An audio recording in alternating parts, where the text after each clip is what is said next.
الرحمن الرحيم. الحمد لله رب العالمين، والصلاة والسلام على سيد الأنبياء والمرسلين محمد وعلى آله وأصحابه أجمعين. أما بعد، أعوذ بالله من الشيطان الرجيم. بسم الله الرحمن الرحيم.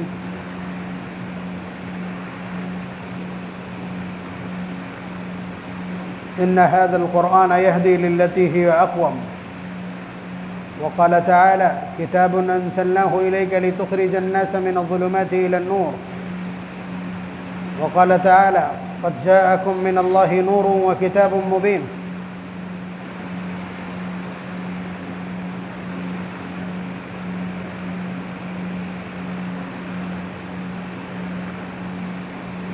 آج کا دن ہندوستان کی تاریخ میں بڑی اہمیت کا حامل ہے، اس لیے کہ حکومت نے ایک بدترین فیصلہ کرنے کا ارادہ کیا ہوا ہے کہ وہ آپ کو قرآن اور سنت پر چلنے دینا نہیں چاہتے. یہ میرا جملہ ہے.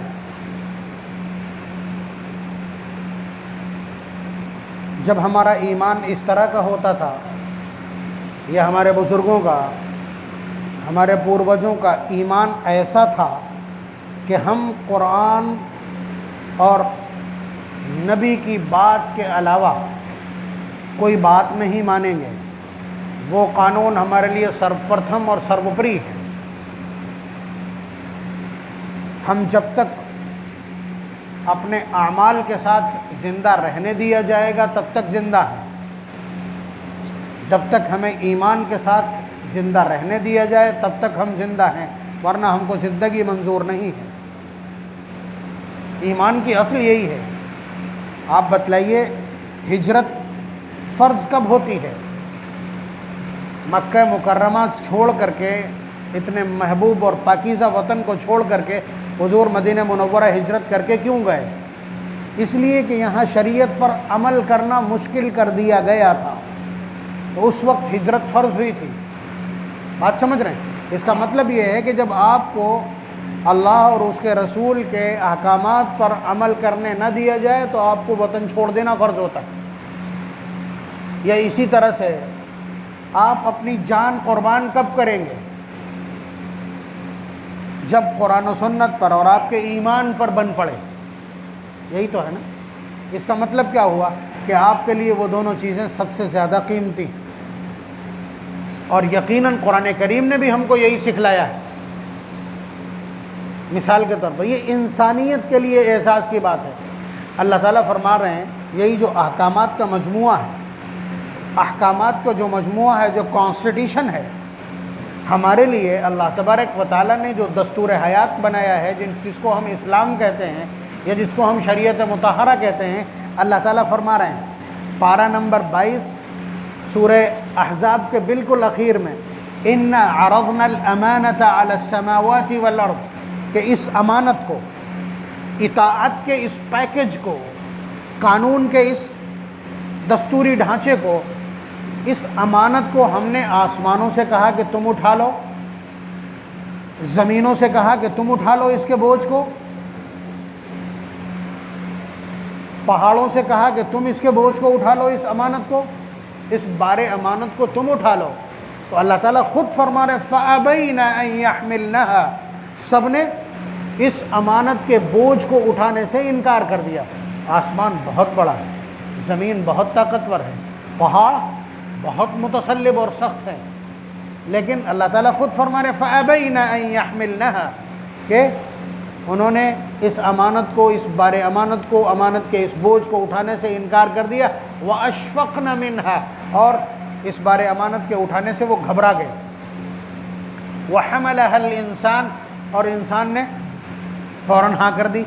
یعنی جب انسان سے کہا کہ تم اس امانت کو اٹھا لو گے، اللہ تبارک و تعالیٰ نے ایک دستور بنایا ہے، اس دستور کا اپنے آپ کو پابند کر لو گے. پھر اللہ تعالیٰ خود فرما رہے ہیں اِنَّهُ كَانَ ظَلُومًا جَهُولًا، یہ بڑا جلد باز ہے. یعنی یہ بھی نہیں دیکھا کہ اتنے طاقتور وجود اس کے بوجھ کو اٹھانے سے انکاری ہیں، پھر ایک دم اٹھا لیا اس نے، انہ کان ظلوما جہولا۔ وہ بحث چھوڑ دیجیے، فطرت کی ہے، وہ فطرت کی ہے، لیکن یہ سمجھ لیجئے کہ یہ امانت کائنات کا سب سے قیمتی سرمایہ اور سب سے بڑی ذمہ داری۔ اس کے علاوہ اس نظام کو اللہ تعالیٰ نے بیان کرنے کے لیے قرآن کریم میں جو سینکڑوں آیات میں تذکرہ کیا ہے، مثلا چاہے الف لام را ہو، چاہے الف لام میم ہو، اور چاہے حامیم ہو، یہی آپ کو 5 5 6 6 ملتی ہیں نا۔ الف لام میم کئی ہیں، الف لام را کئی ہیں، اور حامیم کئی ہیں۔ ان سب کے بعد اللہ تعالیٰ ایک ہی بات کہتے ہیں کہ یہ کتاب ہے جسے ہم نے اتارا ہے ہدایت کے لیے، اسے ہم نے اتارا ہے روشنی برپا کرنے کے لیے، اسے ہم نے اتارا ہے تاکہ لوگوں کو اندھیرے سے نکال کر کے روشنیوں میں ڈالا جائے۔ الف لام را تلک آیات الکتاب المبین، یہ کھلی ہوئی آیات کی آیتیں ہیں، کھلی ہوئی کتاب کی آیتیں ہیں۔ کتاب انزلناہ الیک لتخرج الناس من الظلمات الی النور، یہ کتاب اس لیے اتاری ہے تاکہ لوگوں کو اندھیروں سے نکال کر اجالے پر اور گمراہیوں سے نکال کر شاہراہ پر ڈالا جا سکے۔ الف لام میم صاد کتاب انزل الیک، یہ وہ کتاب ہے جسے اتارا گیا ہے۔ ان ھذا القرآن یہدی للتی ہی اقوم، یہ سب سے سیدھے راستے کو گائیڈ کرنے والی کتاب ہے۔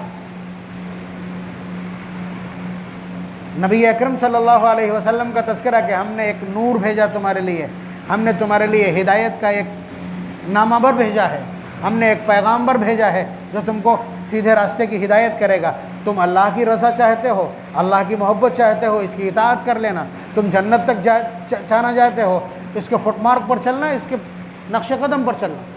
تو اللہ اور اس کا رسول یہ اس کائنات کی سب سے عظیم ہستیاں ہیں، اور ان کے احکامات اس دھرتی کے اوپر ہدایت کی ضمانت اور ہدایت کی گارنٹی۔ اس لیے ہمارے اکابر نے بھائی انگریزوں کی آمد سے پہلے یہاں اسلامی نظام تھا، ہر شہر میں ایک قاضی ہوتا تھا جو جامع مسجد کا امام ہوتا تھا، جو مجسٹریٹ ہوتا تھا، خود ہی فیصلوں کو دیکھتا تھا۔ اس کے بعد انگریز قابض ہو گئے، انہوں نے اپنا برٹش کانسٹیٹیوشن یہاں متعارف کرایا۔ اس وقت میں ہمارے اکابر نے کہہ دیا کہ یہ وہ معاملات ہیں جن میں ہم قرآن و سنت کی پیروی کریں گے۔ وہ 7 8 جو معاملات ہیں ہمارے، وراثت، نکاح، طلاق، خلا، حضانت، اور 1 2 معاملات، یہ ساری چیزیں ہم قرآن اور سنت کے مطابق، اس کے لیے انگریزوں سے رابطہ کیا گیا۔ تو وہ 1936 37 کا شریعت ایکٹ پاس ہوا، تب سے پرسنل لا مینشن ہے قانون میں۔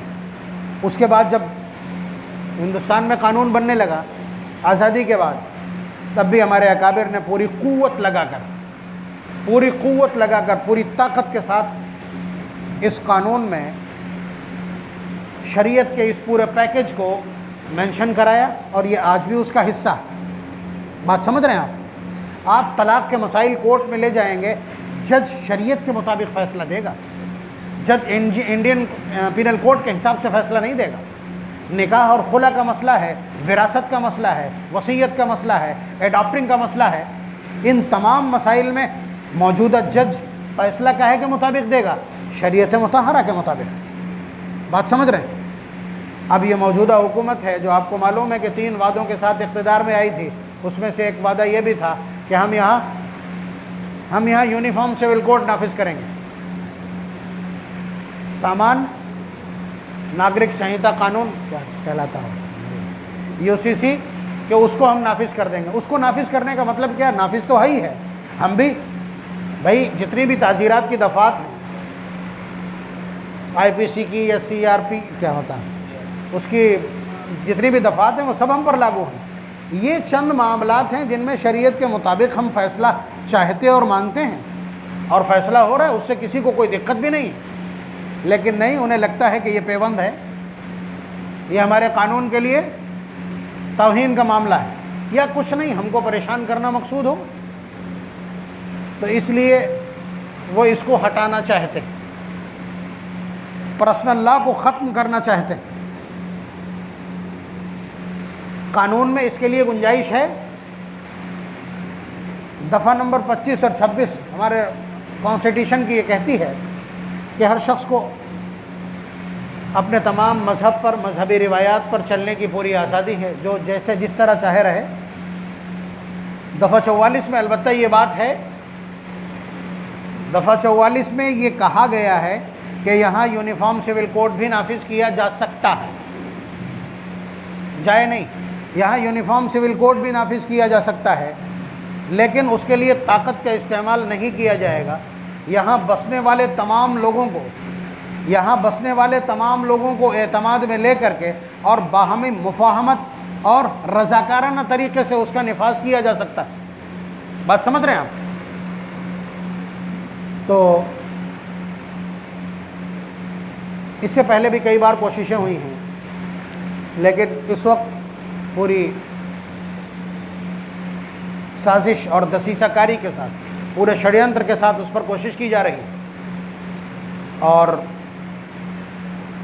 کوشش کے لیے دفعہ 44 میں جو کہا گیا نا، باہمی مفاہمت، آپسی تال میل، آپسی بات چیت کے بعد یہ فیصلہ لیا جا سکتا ہے کہ یہاں UCC نافذ ہوگا یا نہیں۔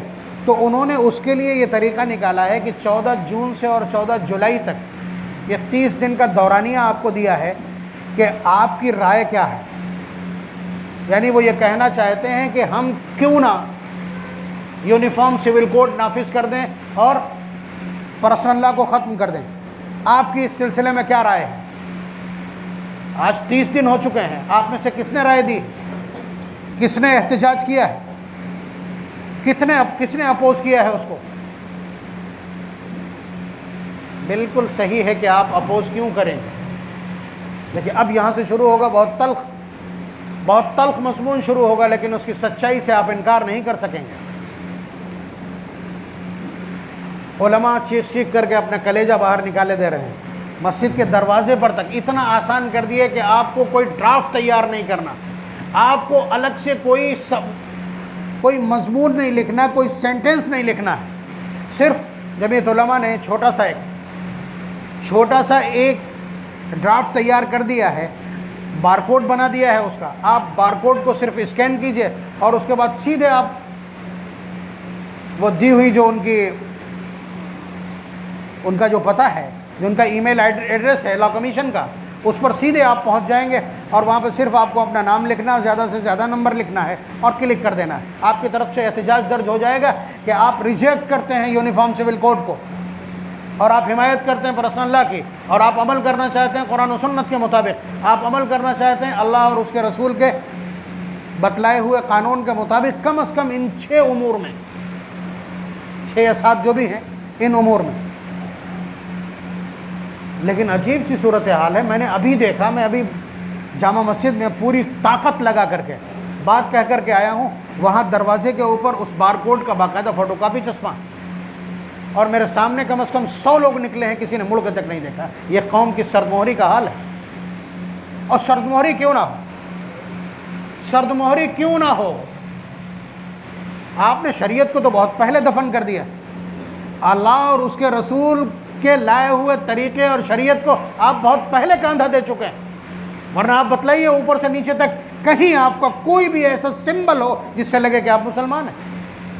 24 گھنٹے میں کوئی 1 منٹ آپ نے شریعت کے مطابق گزارنے کی اس ارادے کے ساتھ کوشش کی ہو؟ اپنے بچوں میں سے کسی بچے کو ایک لفظ پورے دن میں کہا ہو موافق شریعت؟ اس سے آگے بڑھ جائیں۔ جن چیزوں میں ہم لڑائی لڑنا چاہتے ہیں، نکاح کے معاملات میں، نکاح کی مجلس، آپ ایک عمل بتلا دیجئے پہلے دن سے لے کر کے آخر تک کہ ایک کام آپ نے شریعت کے مطابق کیا ہو، شریعت کہہ کر کے بتائیے آپ۔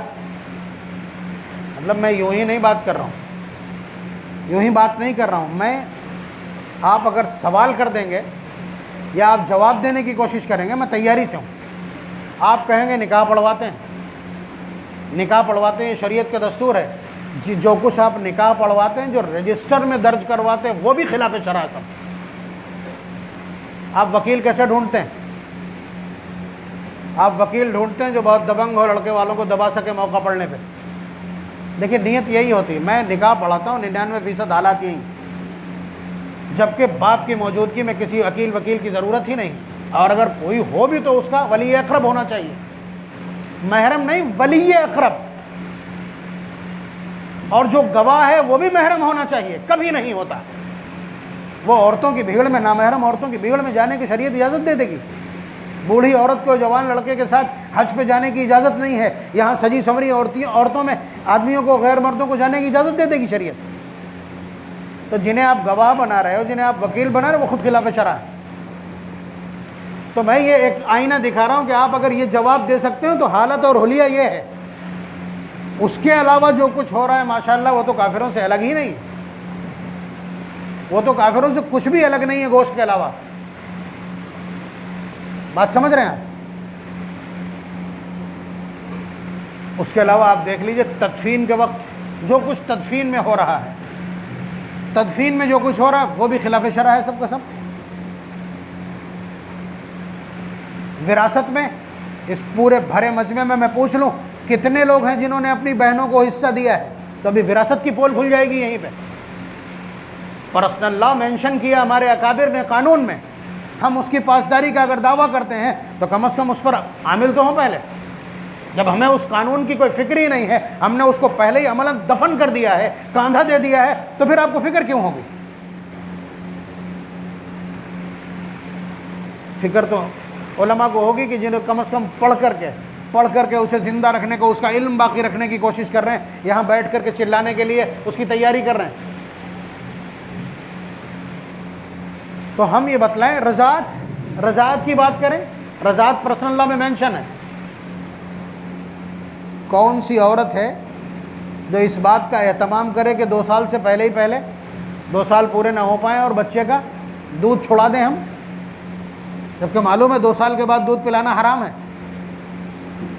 کوئی جاگنے کو تیار نہیں جب تک پینے دو، اور کوئی ایسا کہ پہلے دن سے نہیں پلاتا، پہلے دن سے وہ پاؤڈر منہ میں لگا دیتا ہے۔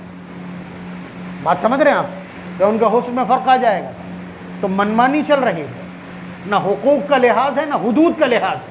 بچے کے جو حقوق ہیں، والوالدات یرضعن اولادہن حولین کاملین لمن اراد ان یتم الرضاعہ، یہ اولاد کا حق ہے، اس کو مارا جا رہا ہے۔ یا پھر حد پار کر کے دیہاتوں میں عورتیں جتنا چاہے پینے دو، 4 5 سال کے بچوں کو دیکھتا ہوں دودھ پی رہے ہوتے ہیں، میری آنکھوں نے دیکھا گنہگاروں کو۔ یہ رضاعت کا حال ہے۔ حضانت میں ایڈاپٹنگ سسٹم میں، گود لینے میں، لے پالک بنانے میں، ہر آدمی گود لیے ہوئے بچے کے سامنے باپ کے خانے میں اپنا نام لکھے ہوئے، جبکہ قرآن کریم کی نص ہے ادعوہم لآبائہم هو اقسط عند اللہ، کہ کسی بھی بچے کو اس کے باپ کے علاوہ دوسرے کے نام سے پکارا نہیں جا سکتا۔ حضرت زید ابن حارثہ کو زید ابن محمد کہا جاتا تھا، قرآن کریم نے کنڈیم کیا فوراً، پارہ نمبر 21 سورہ احزاب کی ابتدائی آیت نمبر 3۔ حضانت، اسے بھی دفن کر دیا ہم نے۔ کوئی ایک ایسا عمل نہیں پرسنل لا میں شامل جس پر یہ ملت عمل کر رہی ہو۔ جب عمل نہیں کر رہے تو آپ پہلے ہی کاندھا دے چکے ہیں، کیسے زندہ رہیں گے؟ تو نبی سے محبت اور قرآن کریم کی حالت تو یہ ہم نے بنا دی ہے، ہم نے اپنے پیروں تلے روند کر رکھ دیا ہے اللہ اور اس کے رسول کے پیغام کو، ہم نے ٹانگ دیا ہے کھوٹی کے اوپر اس پورے قانون اور سمویدھان کو اور اخلاقیات کو اور تعلیمات کو۔ کہیں کوئی ایک نہیں ایسا جو کسی وقت آپ کو مل جائے جو اپنی اولاد کو سکھا رہا ہو کہ بیٹا نہیں، اس کو اللہ اور اس کا رسول پسند نہیں کرتے۔ کوئی نہیں، کوئی ماں باپ بتلانے کو تیار نہیں۔ وہی لے دے کے ایک مولوی ہے جو ممبر سے چلا دیتا ہے، ادھر سے کان سے نکال کے ادھر سے، ابھی دیکھ کر کے آیا ہوں یہ ایک شخص نے مڑ کر کے، میں نے باقاعدہ نوٹس کیا اس کو۔ کوئی بات نہیں ہے، کوئی بات نہیں ہے، ہماری تو ذمہ داری ہے، ہم آپ تک پیغام پہنچا رہے ہیں۔ آپ کچھ نہیں کر سکتے تو کم از کم اس بار کوڈ کو اسکین کر کے کم از کم اپنا اپوز درج کرا سکتے ہیں اللہ تعالیٰ کی بارگاہ میں۔ کم از کم مقدمہ تو ایڈمٹ ہو جائے، ورنہ بائی پاس سے بھیج دیے جائیں کہیں۔ بات سمجھ رہے ہیں؟ اللہ تبارک و تعالیٰ نے نبی کو بھیجا ہے، بہت دو ٹوک الفاظ میں فرمایا قل ان کنتم تحبون اللہ، حضور سے فرما رہے ہیں کہ آپ اعلان کر دیجئے اگر تم اللہ سے محبت کرتے ہو فاتبعونی، میری اتباع کرو، یعنی حضور کی۔ اللہ سے محبت کے لیے گارنٹی شرط کیا ہے؟ نبی کی اتباع، اور اگر نبی کی اتباع کی تو پھر اللہ تبارک و تعالیٰ قبول کر لیں گے، ورنہ کان کھول کر کے سنیے، آپ نے یہ جتنے طریقے زندہ رہنے کے گڑھ رکھے ہیں، قرآن کریم نے یکسر انہیں کنڈیم کر دیا، وَمَن يَبْتَغِ غَيْرَ الْإِسْلَامِ دِينًا فَلَن يُقْبَلَ مِنْهُ۔ اگر کسی نے اسلام کے علاوہ دوسرا کوئی بھی طریقہ اپنایا وہ ہرگز قبول نہیں کیا جائے گا۔ اس پر گزار کر کے آپ نے کوئی بھی آیام استھاپت کیے ہوں، سب کے سب ردی کے ٹوکرے میں ڈال دیے جائیں گے۔ بات آپ سمجھ رہے ہیں؟ تو بہت صاف ستھری بات یہ ہے کہ جب ہم نے قرآن کی قرآنی تعلیمات کی قدردانی نہیں کی ہے، جب ہمیں اس کی ضرورت ہی نہیں ہے تو اس کو اٹھ جانا ٹھیک۔ جیسے اس سے پہلے میں مثال اور دے رہا ہوں، اذان کے اوپر پیٹ میں مروڑ ہے حکومت کے، وہ اذان سے اس وقت برگشتہ ہے، نفرت ہے انہیں۔ کہیں لاؤڈ اسپیکر اتارو، ہارن اتارو، کم کرو، آواز کم کرو، ڈیسیبل کو لے کر کے، جب دیکھو تب یہاں پولیس والا آ کر کے ناپاک کھڑا ہو جاتا ہے۔ کیوں ایسا کیوں ہے؟ اذان تو آپ کا شعار ہے۔ انہیں تکلیف نہیں، تکلیف آپ کو تھی۔ یہ اذان اللہ تبارک و تعالیٰ کا پیغام ہے، یہ ڈائریکٹ امت کو ملا ہے، نبی واسطہ بھی نہیں ہے اس میں۔ کان کھول کر کے بہت اچھی طرح سنیے، قرآن نبی کے واسطے سے ہم تک پہنچا، اذان براہ راست امت کو دی ہے اللہ تبارک و تعالیٰ نے۔ یہ اتنا بڑا پیغام ہے۔ حیا علی الصلاۃ، حیا علی الفلاح، کسی کی ہمت ہے کہہ دے کہ آؤ کامیابی کی طرف، یہ اللہ تعالیٰ کی تو پیغام ہوگا، وہ گارنٹی لے رہے ہیں کہ کامیابی ہے۔ اذان ہو رہی ہے، میوزک بج رہا ہے، اذان ہو رہی ہے، بارات چڑھا، باجا بجتا اسی ہاتھی خانے میں نے دیکھا۔ اذان ہو رہی ہے، کرکٹ ہو رہا ہے، اذان ہو رہی، لوڈو جاری ہے، اذان ہو رہی ہے اور تاش جاری ہے، اذان ہو رہی، گانا سنا جا رہا ہے، اذان ہو رہی، فواحش جاری ہے، اذان ہو رہی، مسجد کے باہر لوگ بیٹھے ہیں۔ اذان کی اس سے بری توہین تو انہوں نے کبھی نہیں کی ہوگی۔ جب آپ کے لیے وہ کلمات بے اثر ہو گئے، جب وہ کلمات آپ کے لیے بے اصل ہو گئے، جب وہ کلمات آپ کے اوپر اثر انداز نہیں، تو اس شور سے فائدہ کیا ہے؟ اگر اس چیپٹر کو کلوز کیا ہے اللہ تبارک و تعالیٰ نے تو دقت کیا ہے؟ اپنا گریبان جھانکنے کی فرصت نہیں ہے ہم کو، لیکن آپ کو تو درد ہی نہیں ہے، تو میرا اپنا درد ہے جو باہر نکل رہا ہے، اور یہیں تک ہے، ابھی باہر نکلیں گے ختم ہو جائے گا۔ لیکن یاد رکھیے گا بہت دور نہیں ہے وہ وقت جب احساس ہو جائے گا آپ کو، جب احساس ہو جائے گا۔ دیکھیے، یاد رکھیے، اللہ کے سوا کوئی سہارا اور پناہ نہیں ہے آپ کی۔ آپ بتلا دیجئے، آپ اپنے آپ میں کیا؟ آپ اپنے آپ میں کیا؟ ایک سہارا آپ کے پاس کہ ہم بھی کافر ہو جائیں گے، تو ایک ہوا تو ہے کافر، ایک کافر ہوا تو ہے کہ اچھا مرتی کی درخواست ڈالی ہوئی ہے راشٹرپتی کے پاس۔ میں بالکل انت تک جا کر کے بات کر رہا ہوں آپ سے، کہ آپ یہ سوچ رہے ہو کہ یہ حکومت ہمارے ایمان اور عمل کی دشمن ہے، ہم کافر ہو جائیں گے؟ پھر بھی نہیں بچیں گے۔ آپ اپنے مذہب کے جب وفادار نہیں ہیں تو حکومت کے وفادار کیا ہو سکتے ہیں؟ یہ کہہ کر کے آپ کو تحقیق کر دیا جائے گا۔ اللہ تبارک و تعالیٰ اگر راضی ہیں، ریشی تو آپ کو معلوم ہے نا، 82-14 کا، 82-14 کا، یہ طاقت کی بنیاد پر کیا اس ریشی پر آپ مقابلے کے پوزیشن میں ہیں؟ نہیں ہیں۔ آپ کو صرف سہارا اپنے پالنہار کا، اور ان سے تو بیر اور عناد پہلے ہی پال رکھا ہے آپ نے، ہیں کہاں آپ؟ تو ذرا سے اس کو بھی مینشن کر کے دیکھیے، اس کو بھی سوچ کر کے دیکھیے جو آپ کی خدمت میں عرض کر رہا ہوں۔ پاگل اور دیوانہ نہیں ہے۔ اللہ تبارک و تعالیٰ کی وفاداری کے سوا کوئی راہ نہیں ہے سروائیول کی، آپ دھیان رکھیے گا، اور وہی چیک ہو رہا ہے آپ کا، اور یہ مسلسل آپ چیک پوسٹ سے گزرتے چلے جائیں گے۔ آخری چیک پوسٹ آپ کا دجال کا سامنا ہے، اور اس کے بعد ویریفیکیشن ہے آپ کا دعوت الارض کے حوالے سے۔